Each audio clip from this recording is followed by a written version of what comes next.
할렐루야. 개봉중앙교회 우리 성도님 여러분들을 주님의 이름으로 인사드립니다.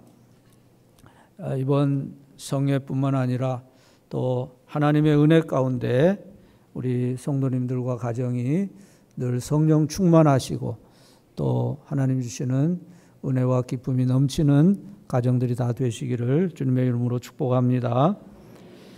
우리는 우리가 섬기는 교회가 위대한 교회가 되기를 바라고 또 기대합니다. 위대한 교회는 어떤 교회일까요? 모든 연령에 맞는 그런 사역과 프로그램을 갖춘 교회일까요? 또 현대적인 그런 시설과 건물을 갖춘 교회일까요? 또 오늘 우리 찬양대처럼 은혜스러운 그런 찬양을 드리는 교회일까요? 또 훌륭한 설교자가 있는 교회일까요? 모든 사람이 다 자기 나름대로의 기대를 가지고 위대한 교회를 찾고 있습니다. 그런데 여러분, 하나님께서도 하나님의 마음에 합한 교회, 위대한 교회를 찾고 계십니다. 하나님의 눈에는 제가 지금 말씀드린 그 교회의 어떤 건물이라든지 프로그램이라든지 찬양 설교 이런 것은 그렇게 위대한 교회 조건이 되지 못할 것 같습니다.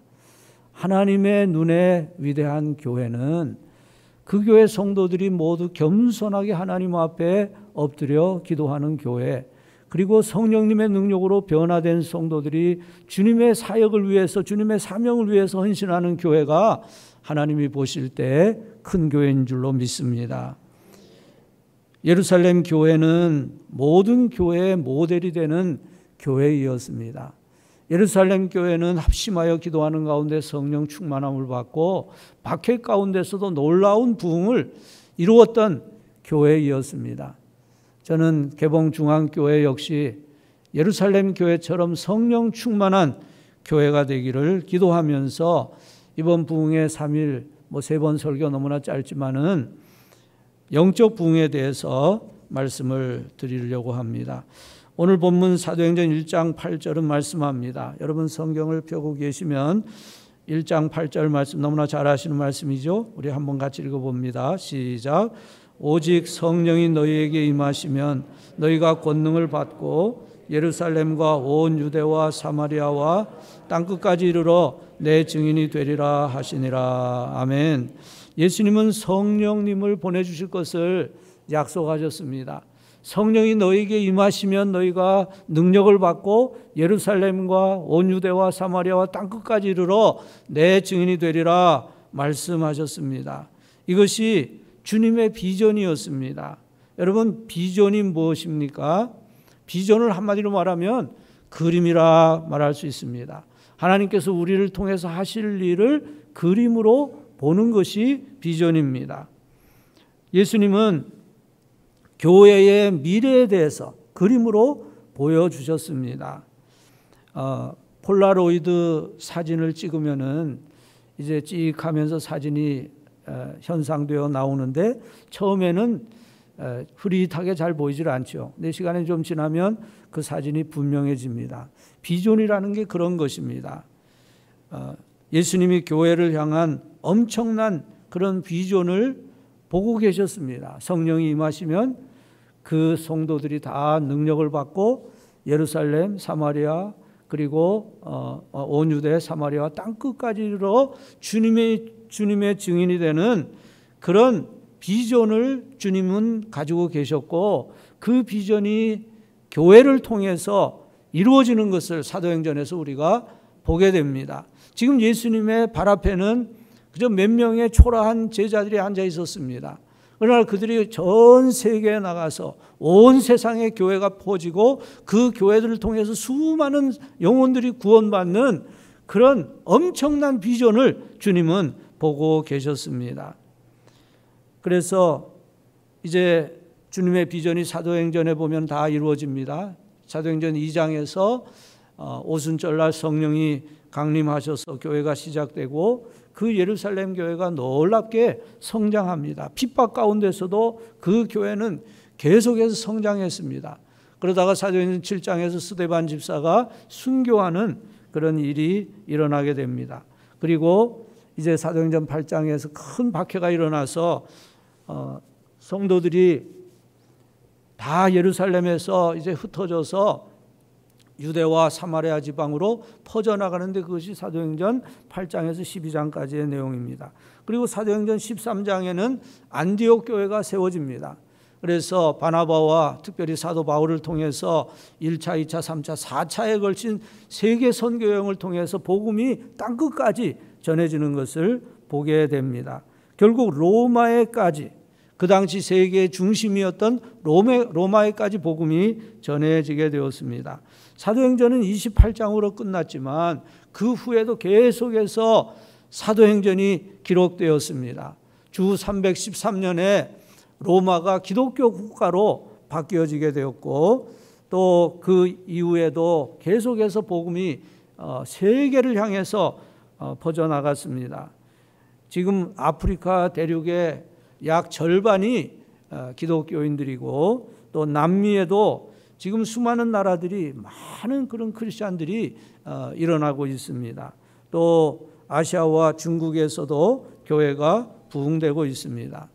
예수님은 엄청난 비전을 보셨습니다. 정말 어부 출신의 이렇게 몇 명 안 되는 제자들에서 시작한 예루살렘 교회가 온 세상을 향해 퍼져나가는 그런 비전을 주셨습니다. 오직 성령이 너희에게 임하시면 너희가 권능을 받고 예루살렘과 온 유다와 사마리아와 땅끝까지 이르러 내 증인이 되어라. 내 증인이 되어라가 아니라 내 증인이 되리라. 주님께서 단정적으로 교회의 미래를 선포하셨습니다. 여러분, 우리도 비전을 가져야 합니다. 개봉중앙교회도 비전을 가져야 합니다. 앞으로 이 교회가 이 변화되는 지역사회와 함께 정말 많은 영혼을 구원하는 교회, 하나님의 큰 사명을 감당할 교회가 될 비전을 가져야 합니다. 또 이 교회에 속한 모든 성도들과 가정들이 하나님의 크신 은혜 가운데 성령 충만한 성도들이 될 그런 비전을 가져야 합니다. 비전을 가진 사람은 살아야 할 이유를 가진 사람입니다. 오늘 본문 3절에서 누가는 부활하신 예수님이 40일간 제자들에게 보이시고 하나님 나라의 일을 말씀하셨다고 말씀합니다. 또 4절 5절에 보면 제자들에게 중요한 분부를 하십니다. 4절 5절 보시죠. 사도와 함께 모이사 그들에게 분부하여 이르시되 예루살렘을 떠나지 말고 내게서 들은 바 아버지께서 약속하신 것을 기다리라. 요한은 물로 세례를 베풀었으나 너희는 몇 날이 못되어 성령으로 세례를 받으리라 하셨느니라. 성령으로 세례를 받는 것, 이것이 그 예루살렘 교회 성도들에게 가장 중요한 일이고 가장 시급한 일이었습니다. 그래서 예수님은 제자들에게 너희는 예루살렘을 떠나지 말고 약속하신 성령을 기다리라 말씀하셨습니다. 그들이 예수님이 분부하신 대로 그렇게 계속해서 기도하면서 성령님을 사모하면 몇 날이 못 돼서 성령님이 그들에게 임하실 것이고 그들은 영적 부흥을 경험할 것입니다. 여러분, 지금 우리에게도 영적 부흥을 경험하는 것이 우리에게 가장 중요한 일이고 가장 시급한 일입니다. 여러분 그렇게 믿으십니까? 여러분 그거보다 더 중요한 일, 그거보다 더 시급한 일이 있을까요? 우리가 신앙인으로서 수십 년을 믿을 수도 있었고 오랫동안 신앙생활을 했는데 우리가 주님 앞에 가기 전에 성령 충만함을 받고 영적 부흥을 체험하는 것, 이것이 우리 모두에게 가장 중요한 일인 줄 믿습니다. 왜 지금 성령으로 충만하게 되어야 합니까? 그것은 우리 모두에게 능력이 필요하기 때문입니다. 개인적으로, 교회적으로, 나라적으로 영적 부흥이 필요합니다. 첫째는 개인적으로 영적 부흥이 필요합니다. 에베소서 5장 18절에서 술 취하지 말라, 이는 방탕한 것이니 오직 성령의 충만함을 입으라고 말씀하십니다. 여러분, 우리 성도들은 성령으로 충만하게 되어야 합니다. 그냥 예수를 믿는 것만으로는 충분치 않습니다. 예수를 믿는 사람은 성령의 사람입니다. 고린도전서 12장 3절 성령으로 말미암지 않고는 예수를 주라 시인할 수 없다고 말씀했어요. 그러니까 예수님을 주님으로 믿는 사람은 다 성령의 사람입니다. 그런데 우리는 성령의 사람이 된 것으로만 만족하지 말고 한 걸음 더 나가서 성령으로 충만한 성도들이 되어야 합니다. 성령 충만 받는 것이 무엇입니까? 우리나라에는 온돌이 있어서 겨울을 아주 따뜻하게 지낼 수 있습니다. 참 온돌이 참 좋은 겁니다. 그런데 서양에는 온돌이 없어요. 제가 미국에 살면서 보니까 그 사람들은 온돌이 없고 가스 스토브가 있습니다. 그 가스 집집마다 한번 이만한 가스 스토브가 있는데 거기에다가 이제 겨울이 다가오면은 불씨를 붙여 놓습니다. 파일럿 라이트라는 아주 새파란 그런 불씨가 거기 붙어 있어요. 그러다가 이제 날씨가 추워지면 온도를 올리면은 거기서 이제 가스가 나오거든요. 그럼 불씨가 있으니까 가스하고 불씨가 부딪히니까 어떻게 되겠어요? 퍽 하면서 보일러가 이제 막 달구어집니다. 그래서 그 뜨거운 기운이 파이프를 통해서 집안 전체에 전해지는 겁니다. 우리가 예수 믿으면 성령님이 임하시는데 마치 파일럿 라이트처럼 작은 불씨와 같은 성령님 우리에게 임하십니다. 그런데 그것이 그냥 작은 불씨가 아니라 그것이 우리 몸 전체에 퍼지고 우리 삶 전체가 그 성령님으로 불태워져서 뜨거운 그런 기운에 의해서 하나님의 사명을 힘있게 감당하게 되는 것, 그것이 성령 충만의 체험입니다. 우리 신앙인은 그런 성령으로 충만하게 되어야 능력 있는 신앙생활을 할 수 있게 됩니다. 여러분, 이런 사람을 한번 생각해 보십시오. 이 사람의 소원이 자가용을, 아주 좋은 자가용을 가지는 것입니다. 그래서 이 사람이 생각합니다. 나도 남들처럼 정말 최고급 좋은 자가용을 사야 되겠다 생각하고 이 사람이 열심히 돈을 모읍니다. 정말 먹을 것도 먹지 않고 입을 것도 입지 않고 쓸 것도 쓰지 않으면서 그냥 열심히 돈을 모읍니다. 뭐 택시도 타지 않고 걸어 다니면서 버스 타고 다니면서 열심히 돈을 모았어요. 그래서 드디어 이제 돈을 많이 모아서 아주 멋진 차를 구입을 했습니다. 아주 최고급 그런 새 차를 하나 뽑아왔습니다. 그래서 그 새 차를 이제 아파트 주차장에 놓고 친구들에게 자랑을 합니다. 또 주말에 그 이웃 사람들이 보도록 차문을 열어놓고 오후 내내 그 차에 앉아있기도 했습니다. 근데 문제는 이 사람이 아직 운전을 할 줄 모릅니다. 어떻게 시동을 켜서 어떻게 운전을 해야 될지 몰라요. 그래서 이 사람이 차를 움직이려면 그 차를 밀어서 움직여야 합니다. 여러분, 많은 사람들의 신앙생활에 이 사람처럼 예수를 믿긴 믿어요. 그래서 성령님이 계시긴 계십니다. 그런데 능력 있는 신앙생활을 하지 못해요. 어떻게 성령으로 충만하게 되는지 몰라요. 그래서 정말 믿음이 있긴 있지만은 그 필요할 때마다 그 믿음을 조금씩 밀어야 되는 그런 답답한 신앙생활을 하는 사람들이 많이 있다고 하는 것입니다. 부활하신 주님이 말씀하십니다. 성령이 너에게 임하시면 너희가 권능을 받을 것이다 말씀합니다. 이제 우리에게 성령님이 임하시면 우리는 다 능력 있는 삶을 살 수 있고 능력 있는 생활을 할 수 있게 됩니다. 하나님의 능력에 나의 영이, 하나님의 성령님의 능력에 나의 영이 연결되어야 합니다. 여러분, 집에서 그 진공청소기를 사용하시죠? 저희 집 진공청소기가 어느 날 고장이 났어요. 그래서 전기를 꼽아도 전기가 파워가 들어오질 않습니다. 어디엔가 선에 줄이 끊어진 거예요. 그래서 AS 센터에다 갖다 맡겼더니 거기서 이제 고쳐왔습니다. 선을 이어서 아주 이제 전기가 잘 통하게 되었습니다. 여러분, 우리가 능력 있는 신앙생활을 하기 위해서는 이 하나님의 능력에 연결되어야 됩니다. 하나님의 성령님의 나의 영이 연결되어야 합니다. 그러면 우리가 하나님의 능력으로 그 성령의 충만함으로 능력 있는 신앙생활을 할 수 있게 됩니다. 19세기 영국의 부흥사였던 로드니 집시 스미스라고 하는 아주 능력 있는 부흥사가 있었습니다. 근데 이분이 수백만 명에게 복음을 전했는데 그가 설교할 때마다 많은 사람들이 회심을 하고 또 성령 충만함을 받았습니다. 사람들이 그에게 물었습니다. 어떻게 부흥을 경험할 수 있습니까? 부흥의 비결이 무엇입니까? 묻는 사람들에게 이분은 이렇게 말을 했습니다. 당신들은 집에 가서 이제 문을 닫고 방 가운데 무릎을 꿇고 앉으십시오. 그리고 분필로 주변에 원을 하나 그리십시오. 그리고 하나님께 기도하십시오. 하나님, 이 원 안에 부흥을 일으켜 주십시오. 제가 부흥이 일어나기 전까지는 일어나지 않겠습니다. 그러면서 뜨겁게 기도하면 하나님이 당신에게 부흥을 허락해 주실 것이요 하고 말했습니다.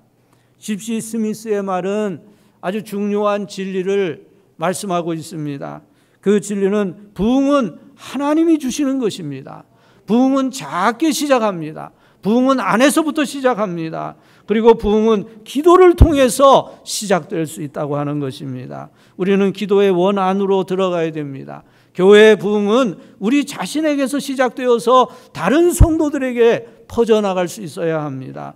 예수님은 두세 사람이 땅에서 합심해서 기도하면 하나님께서 그 기도를 이루어 주신다고 말씀하십니다. 기도하는 성도들은 능력을 얻게 됩니다. 기도하는 교회는 소망이 있는 교회, 기도하는 교회는 능력 있는 교회가 될 수 있습니다. 예루살렘 교회는 예루살렘을 떠나지 말고 약속하신 성령을 기다리라는 주님의 말씀을 믿고 120명의 제자들이 다락방에 모여서 오로지 합심해서 기도에 전념하고 있었는데 열흘 만에 오순절날 드디어 성령님이 그들에게 임하셨습니다. 그래서 그들이 다 성령으로 충만함을 받고 성령이 말하게 하심을 따라 다른 언어로 말하기 시작했습니다. 여러분, 성령의 은혜가 있고 성령의 은사가 있습니다. 성령의 은혜는 보편적인 은혜입니다. 모든 사람들이 다 예수 믿고 구원받는 것, 이거 성령의 은혜예요. 이건 모든 사람에게 다 동일한 은혜입니다. 성령의 은사는 다양한 은사입니다. 그리고 각 사람에게 필요에 따라서 하나님이 허락하시는 것이 성령의 은사입니다. 성령의 은사에는 많은 은사가 있습니다. 어떤 분은 27가지의 은사가 있다. 제가 훌로신학교에서 공부할 때는 이제 그렇게 배웠는데요. 성령의 은사는 사역을 위해서 주시는 거예요. 성령의 은사는 신앙이 성숙하기 때문에 하나님이 꼭 주시는 것은 아닙니다. 신앙이 아직 어린 사람도, 신앙이 아직 미숙한 사람도 봉사하기 위해, 사역을 위해서, 또는 그 사람이 그 은사를 계속 하나님 앞에 사모하면 하나님이 좋으신 하나님이시기 때문에 허락해 주시는 겁니다. 그렇기 때문에 은사는 자랑하거나 그렇게 할 것이 아니고 그저 감사하고 겸손하게 섬기기 위해서 사용할 수 있습니다. 가령 방언의 은사를 받았다고 해서 꼭 그 사람이 신앙이 성숙한 건 아니에요. 저는 여기 서울의 영락교회에서 4년 전도사로 일하고 또 LA의 나성영락교회에서 7년 부목사로 일을 했습니다. 근데 제가 모시고 있던, 제가 서울 영락교회에 일할 때 한경진 목사님이 처음에 한 달에 한 번씩 설교를 하셨어요. 저는 참 한경진 목사님을 저희 아버님을 통해서 많이 말씀을 들었기 때문에 그 한 목사님을 존경하고 그 말씀을 아주 주의 깊게 이렇게 들으면서 은혜를 받곤 했습니다. 근데 한경진 목사님 방언하셨다는 말 전 못 들어봤어요. 제가 모시고 있던 김계영 목사님도 너무나 훌륭한 목사님, 제가 알기에 정말 최고로 훌륭한 그런 목사님이신데 방언하지 않으셨어요. 저는 장로교에서 대를 이어서 목사가 되었기 때문에 은사, 성령의 은사, 은사 사역에 대해 별 관심이 없었습니다. 근데 제가 LA에서 목회하면서 이제 훌로신학교에서 한 과목씩 공부를 했습니다. 그런데 그 훌로신학교 선교학부의 교수님들은 다 선교사 출신 교수님들이에요. 전원이 다 선교사 출신이기 때문에 선교지에는 이렇게 성령의 역사가 많이 일어나고 영적 대결이 일어나고 그렇기 때문에 그분들이 치유 사역이라든지 또 성령 사역 이런 데 굉장히 마음이 열려 있는 분들이었어요. 그래서 제가 그분들을 통해서 은사 사역에 대해서 좀 많이 이렇게 배우게 됐습니다. 그래서 제가 그런 은사에 대해서 좀 공부를 하다가 그 방언의 은사를 좀 받으면 어떨까, 예? 그런 생각이 들었어요. 그래서 제가 이제 밤늦게 교회당 아무도 없는데 교회 본당에서 기도하기 시작했습니다. 하나님, 뭐 예수 믿은 지 얼마 안 된 사람도 방언을 한다는데, 또 방언이 기도에 도움된다는데 저도 좀 방언을 한번 해보면 어떨까요? 그러면서 이제 기도를 시작했는데 한두 달 정도 됐는지, 근데 아무 소식이 오질 않아요. 그래서 뭐 어떤 사람들이 얘기하기를 방언을 하려면 할렐루야를 자꾸 반복하면은 방언이 된다더라. 그 말이 생각나서 할렐루야 할렐루야 할렐루야 그러니까 좀 랄랄라 이렇게 되잖아요. 근데 그러다가 생각해 보니까 참 제가 한심하게 생각이 되더라고요. 아니 이거 방언이라는 게 뭐 은사가 하나님이 주시는 건데 그걸 흉내낸다고 연습한다고 이게 되는 일인가? 이건 아니다 하는 생각이 들더라고요. 그래서 나같이 모태신앙인 사람에게는 뭐 방언 은사는 안 주시는가 보다. 근데 제가 은사를 공부해 보니까 제가 받은 은사가 또 많이 있었어요. 그리고 뭐 은사가 없어도 그때 제가 LA에서 섬기던 교회가 굉장히 성장을 했거든요.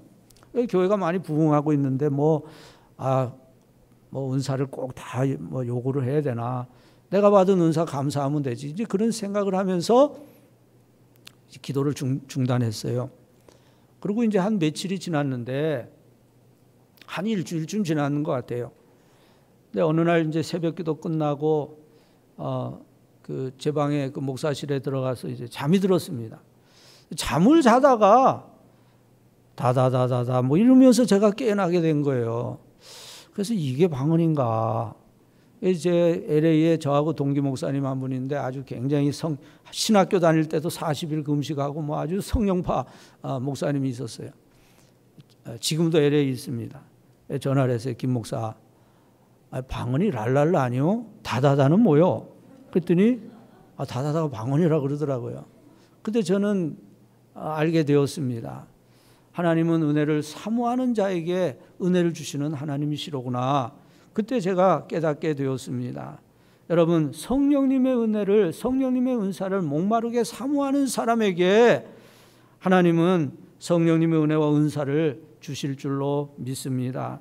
너희가 악할지라도 좋은 것을 자식에게 줄 줄 알거든 하물며 너희 천부께서 구하는 자에게 성령을 은사로 주시지 않겠느냐. 하나님의 은혜는 간구하는 사람에게 임하시는 것을 믿으시기 바랍니다. 하나님은 좋으신 하나님이세요. 우리가 우리의 간절한 기도의 제목을 하나님 앞에 사모하고 그 하나님의 은혜, 하나님의 사랑을 사모하고 기도하면 하나님은 반드시 이루어 주십니다. 우리 모두는 성령의 사람이 될 뿐 아니라 성령으로 충만한 사람들이 되어야 합니다. 우리 모두에게 영적 부흥이 필요합니다. 두 번째로 교회적으로 영적 부흥이 필요합니다. 절박한 시대에는 절박한 대책이 필요하다는 말이 있습니다. 지난 3년 동안 우리는 정말 절박한 시간을 보내야 했습니다. 코로나 바이러스로 인해서 비대면이 얼마나 강조되었습니까? 거리 두기가 얼마나 강조되었습니까? 그래서 외출도 하지 못하고 또 그런 상황 속에서 많은 사업장들이 문을 닫았습니다. 또 교회 생활도 너무나 많이 어려움을 겪었습니다. 특별히 연로하신 분들은 뭐 교회도 나오지 못하고 너무나 코로나에 대한 스트레스 때문에 정말 힘든 그런 기간을 보내야 했습니다. 제가 46년 목회하고 이제 금년에 은퇴를 하게 되는데요. 이런 적은 한 번도 없었습니다. 강제적으로 성전 문이 닫혀서 예배를 못 드리게 되고 또 비대면으로 이렇게 예배를 드렸고 또 지시사항이 그렇게 하루가 다르게 지시사항이 많이 내려왔잖아요. 2,500석인데 19명만 예배를 드려라. 찬양대는 세울 수가 없고 찬양팀만 할 수 있고 통성기도는 하면 안 되고 그런 지시사항도 정말 너무나 답답했지만 가장 답답한 것은 성도님들을 장기간 만날 수 없는 거였어요. 특히 젊은 사람들, 젊은 성도들은 이 교회 못 나오는 거예요. 코로나가 조금 이렇게 좋아져서 이렇게 다시 좀 모입시다 해도 이 젊은 사람들 안 나오는 거예요. 지금 3년이 지금 거의 다 되었는데 아직도 못 나오는 사람들이 아직도 많이 있습니다.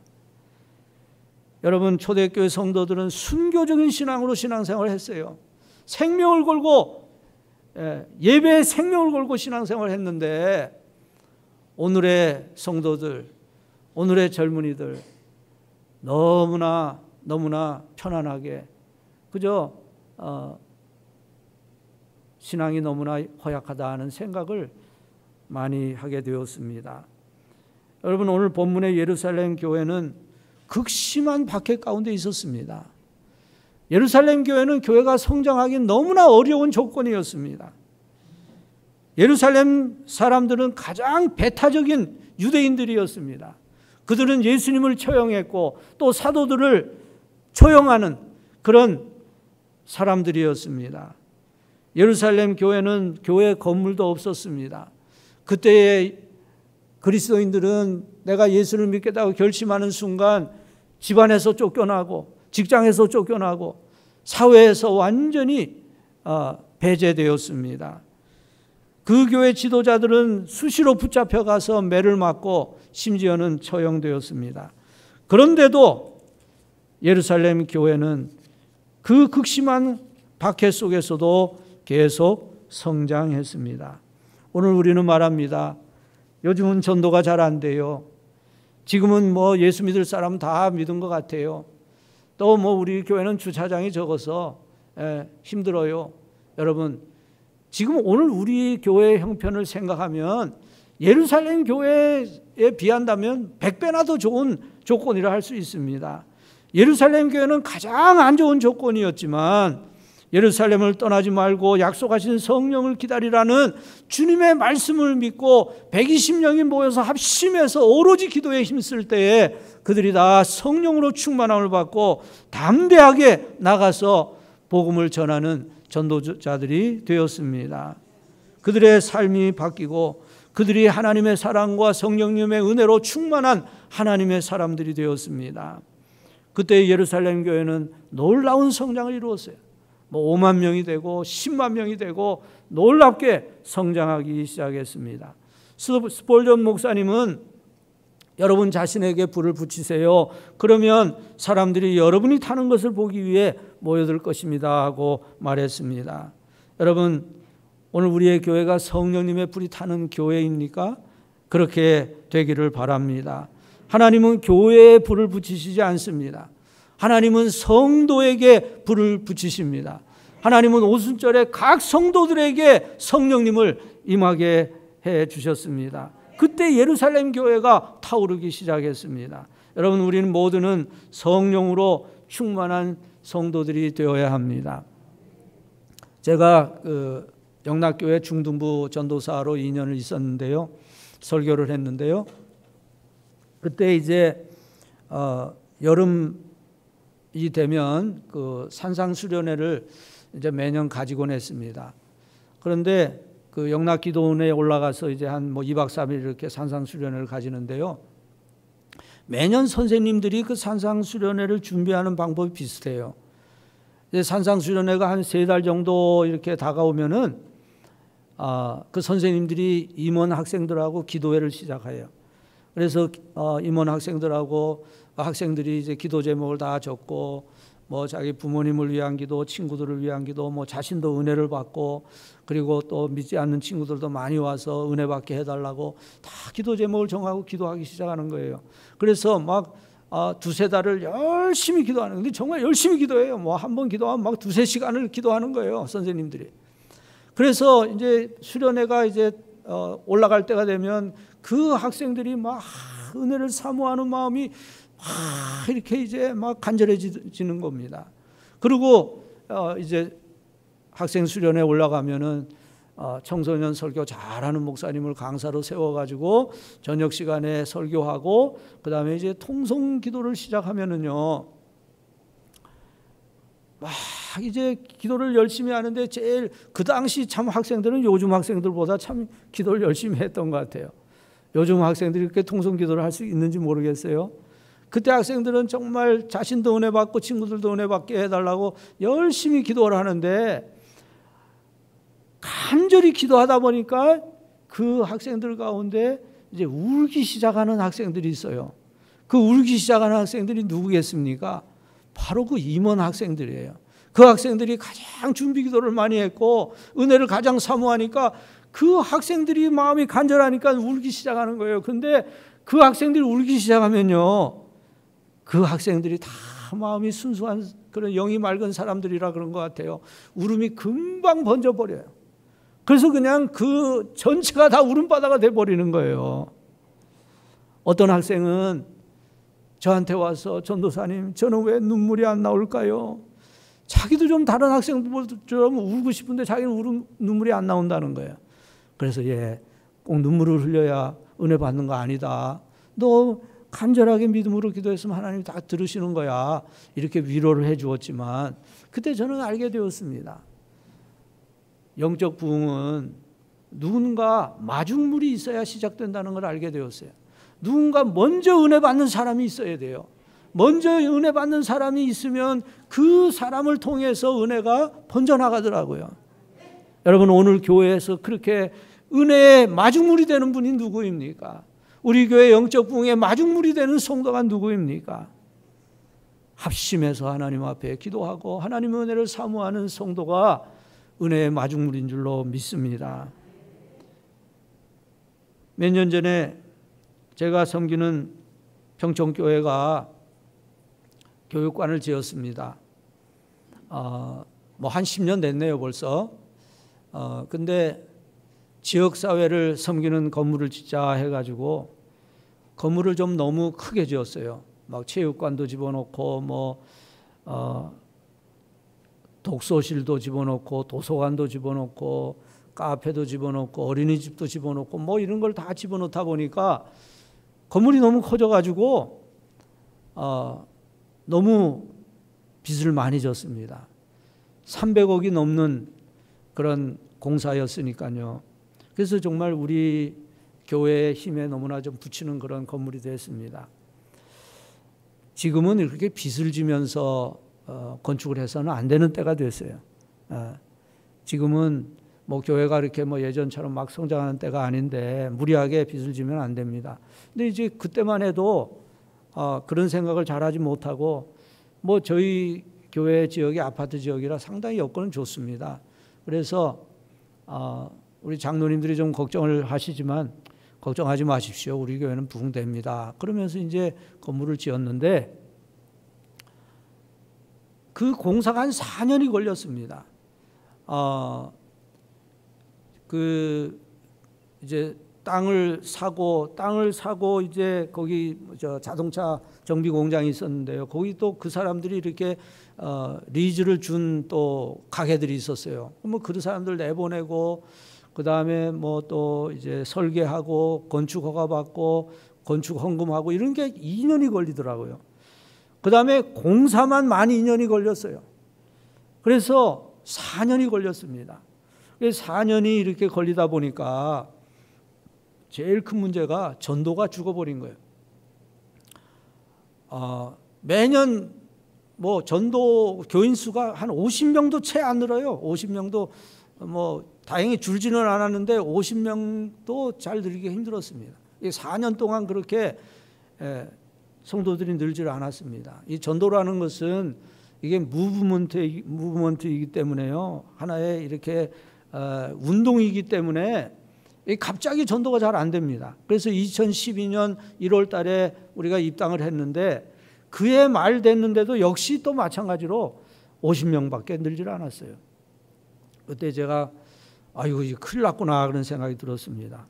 그렇게 빚을 많이 졌고 이제 전도가 돼야 되는데 전도가 안 되니까 이거 정말 보통 문제가 아니구나 하는 생각이 들었습니다. 그래서 제가 송구 영신 예배 때 성도님들에게 얘기를 했습니다. 여러분 이제 새해는 우리가 다 전도를 해야 됩니다. 근데 여러분 다 한 사람이 한 사람 이상 다 전도해야 됩니다.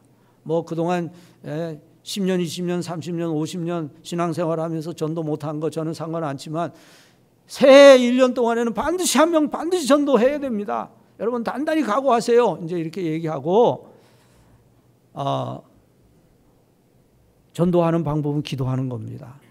우리 교회는 내년 1년 열심히 기도할 것입니다. 여러분 단단히 각오하십시오. 그리고 2012년 2월부터 5월까지 4개월 동안 전도 대행진이라는 걸 했습니다. 전도 대행진 다른 거 없어요. 기도하는 겁니다. 전 교인이 일주일에 1시간 이상 교회에 와서 성전에 와서 기도하는 겁니다. 교인들이 다 작정을 했어요. 그때 작정할 때 제가 기준을 제시했습니다. 우리 목회자들은 7시간, 일주일에 7시간, 장로님들은 5시간 이상, 항존 직분자들은 3시간 이상, 재직들은 2시간 이상, 평신도들은 그냥 성도님들은 1시간 이상 기도하십시오. 그렇게 기준을 제시해 주고, 그러나 뭐 자기가 작정하는 자기 마음이죠. 7시간이라는 거 하는 것도 뭐 굉장히 어려운 건 아닌 것이 매일 새벽 기도 나오면 7시간이 되는 거잖아요. 그래서 이제 전 교인이 기도로 들어갔습니다. 근데요, 정말 성도들이 열심히 기도하시는 거예요. 퇴근 시간이 되면은 막 그냥 본당이 그냥 막 기도하는 소리로 막 웅성웅성 막 그 기도하는 분위기가 막 정말 얼마나 달라지는지 몰라요. 교회 영적 분위기가 달라져요. 하루 24시간 다 교회 오픈하고 기도할 수 있도록 뭐 무릎 담요 같은 것도 준비하고 또 음악도 다 틀고 이렇게 해서 이제 4달 동안 열심히 기도를 했어요. 그리고 후반기에는 100일 동안 기도 대행진이라는 걸 했습니다. 기도 대행진은 10가지의 기도 제목을 정하고 모든 성도가 기도하는 겁니다. 구체적인 기도의 제목을 정하고 뭐 또 기도를 많이 만들어서 기도회를 우리가 하고 있던 기도회 외에도 뭐 철야 기도회, 뭐 심야 기도회, 뭐 주일 기도회 많은 걸 만들어서 전 교인이 기도로 들어갔어요. 근데요, 그렇게 전 교인이 기도하니까요, 하나님이 큰 은혜를 주시는데 막 놀라운 기도 간증이 나오는 거예요. 그래서 제가 다 적어내십시오. 그냥 혼자만 은혜 받지 말고 적어내시라고, 증거하시라고. 그래서 성도들이 막 적어내는데 뭐 기도하는 그 자리에서 막 디스크가 그냥 나와버린 권사님도 있고요. 뭐 하여간 그 일주일에 30개 이상씩 그 기도 응답이 나오는데 그거를 주보에도 싣고 매주 이제 창에다가 걸었습니다. 성도님들이 그걸 보니까 정말 은혜 받는 거를 뭐 다른 사람한테 은혜 받는 것도 아니에요. 기도하는 만큼 모든 성도들이 기도하는 만큼 은혜를 받더라고요. 그래서 그때 어떤 안수 집사님이 저를 보고 그래요. 목사님, 이번에 제가 10가지 기도 제목 중에 8가지가 응답이 됐습니다. 근데 이것이 막 성도들이 다 그런 고백을 하는 거예요. 교회가 다 같이 기도에 들어간다고 하는 것이 얼마나 참 힘이 있는가 하는 걸 알게 됐습니다. 그렇게 저희가 기도한 것밖에 없어요.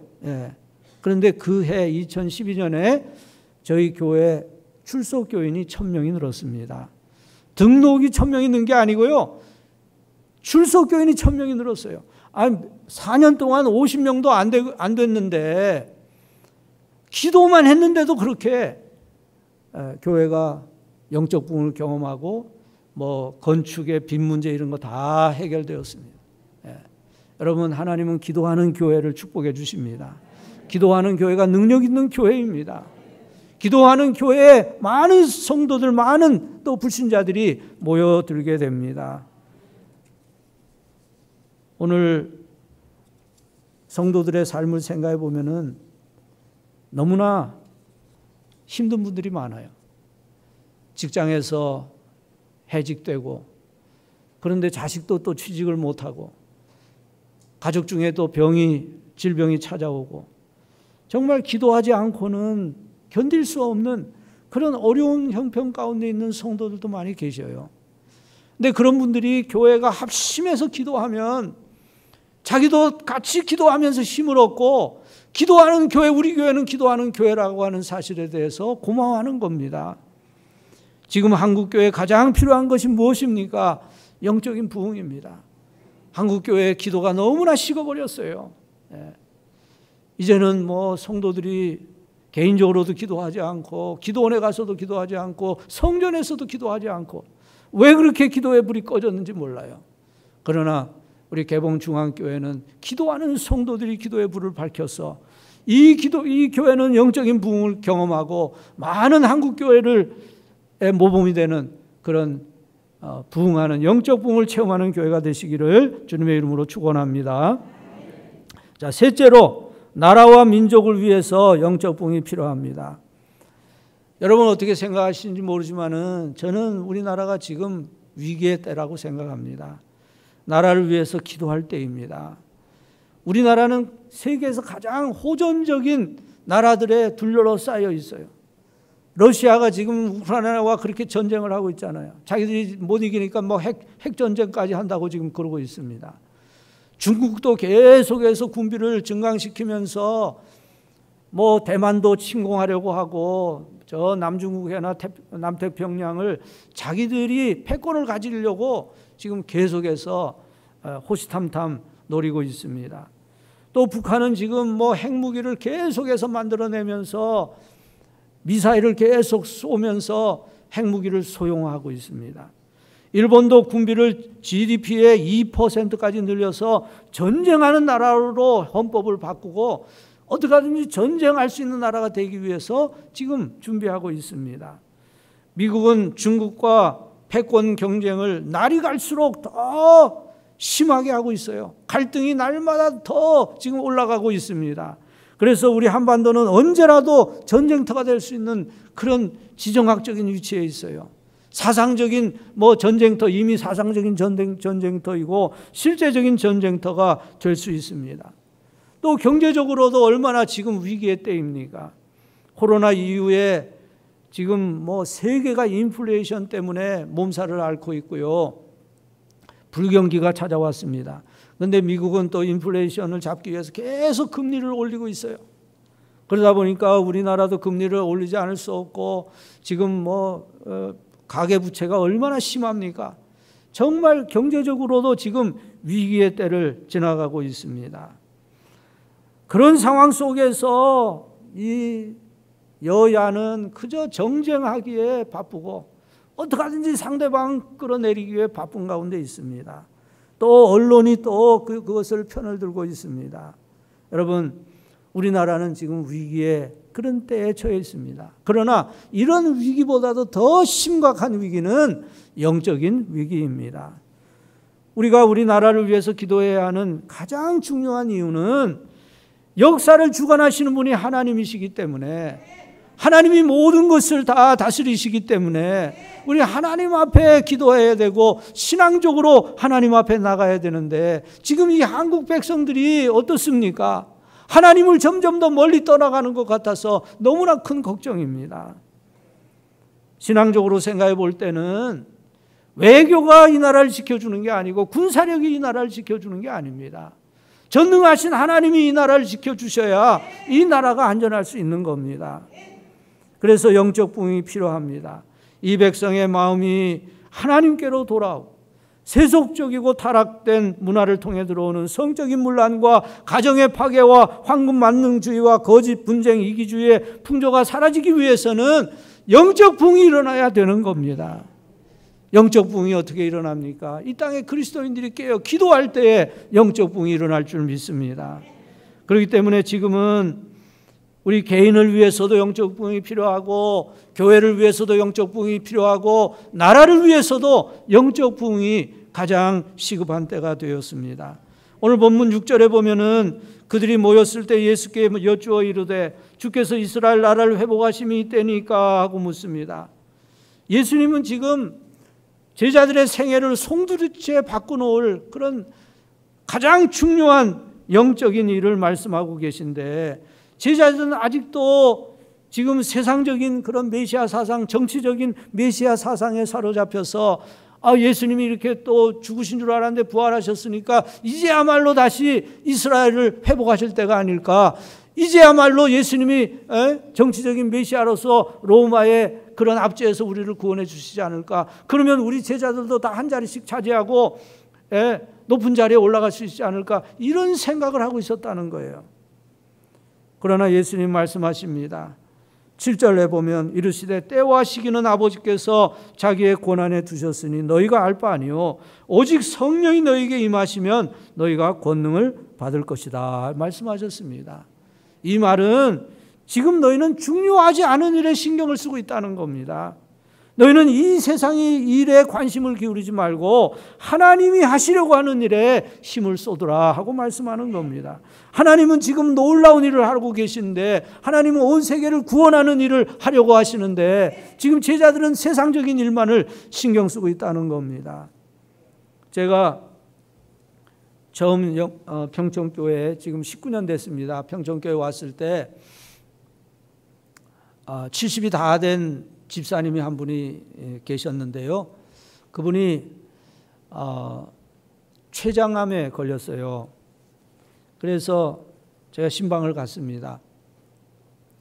근데 그 집사님이 참 착한 분이에요. 정말 말씀도 아주 이렇게 찬찬히 하시고 너무나 이렇게 참 착한 분인데, 이분이 그 어떤 회사에 그 관리 직원으로 있었어요.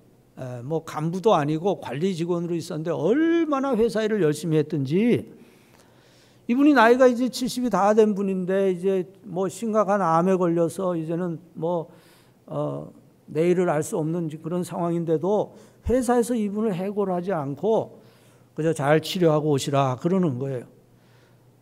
그래서 제가 이제 가서 예배를 시작을 하는데 찬송을 이제 부르기 시작을 했는데요. 이 집사님이 찬송을 부르지 않고 억울합니다.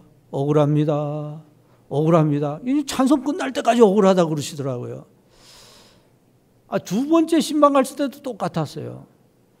그래서 제가 보니까 이 집사님이 교회 집사님이긴 했지만 신앙생활은 그저 예배 간신히 참석했지 교회 일한 건 아무것도 없어요. 그저 회사에 주일날도 회사나 그냥 회사 일 하느라고 평생을 다 사신 거예요. 그런데 이제 이 집사님이 70이 이제 다 됐으니까 이제 은퇴하면은 좀 신앙생활도 잘하고 아내하고도 좀 시간을 가지고 나름대로 계획을 세우고 계셨겠죠. 그런데 덜컥 이렇게 죽을 병에 걸린 거예요. 죽을 병에 걸려서 이제 이렇게 하나님 앞에서 결산이 안 되는 겁니다. 결산할 게 없는 거예요. 회사를 위해서 평생 일한 거 가지고는 영혼을 위해서, 영생을 위해서 뭔가 이게 하나님 앞에 이 결산이 안 되는 겁니다. 이 집사님이 생각하니까 너무 인생이 허무하고 억울한 거예요. 그래서 이분이 그렇게 억울하다고 말씀을 하시고 있었습니다. 여러분, 우리의 인생은 짧습니다. 우리의 남은 날이 얼마 되지 않아요. 여러분은 앞으로 몇 년이나 더 사실 거라고 생각하십니까? 여러분이 그걸 알고 싶으시면 가르쳐 주는 데가 있습니다. 데스클락닷컴이라는 죽음의 시계라고 하는 그런 사이트에 들어가시면 여러분이 몇 년, 몇 월, 며칠에 돌아가실지를 친절하게 가르쳐 줍니다. 거기에 들어가 보면은요, 여러분의 생년월일을 쓰시고 남자냐 여자냐, 또 담배를 피우느냐 안 피우느냐, 또 키에 비해서 몸무게는 비율이 얼마냐, 이런 수치를 쓰게 돼 있어요. 그리고 거기에 4가지 캐테고리가 나옵니다. 4가지 종류가 있는데, 하나는 노멀, 정상적인 경우, 두 번째로는 패시미스틱, 비관적인 경우, 그 다음에는 세디스틱, 아주 비관적인 경우, 그 다음에 옵티미스틱, 낙관적인 경우, 이 4가지 경우가 나옵니다. 저는 여러 번 들어가 봤지만 최근에도 저는 한번 들어가 봤어요. 들어가 보니까 제가 죽는 날이 언제냐 항상 같아요. 2025년 11월 28일 화요일이 제가 죽는 날로 되어 있습니다. 비관적으로 들어가 보니까 2003년 9월 18일 목요일 19년 전에 죽은 거로 되어 있고요. 거기에 글씨가 나오는데 I'm sorry, but your time has expired. 미안하지만 당신 시간은 다 끝나버렸습니다. Have a nice day. 좋은 시간 가지세요. 그런 글씨가 거기에 나옵니다. 그러니까 여러분, 제가 정상적으로 이렇게 죽는다면은 이제 몇 년 더 산다는 거예요. 2025년 11월 2025년 말이니까 이제 3년밖에 안 남았네요. 3년 있으면 저는 이 세상 사람이 아니라는 겁니다. 예. 여러분이 저를 보시고 아니 저 목사님이 도대체 나이가 몇인데 뭐 3년밖에 못 사나 그러신 분이 계실지 모르겠는데 저 7학년 일반이에요. 예. 제가 금년 초에 7학년 넘어갔으니까 7학년 일반이 맞죠. 여러분 그러니까 여러분 나이가 한 뭐 35세인 분은요 한 40년 남으신 거고요. 45세인 분은 한 30년 남으신 거고 55세인 분은 한 20년 남으신 거고요. 65세인 분은 한 10년 남으신 거고요. 75세인 분은 이제 덤으로 사시는 겁니다. 이제부터는 덤으로 사시는 거예요.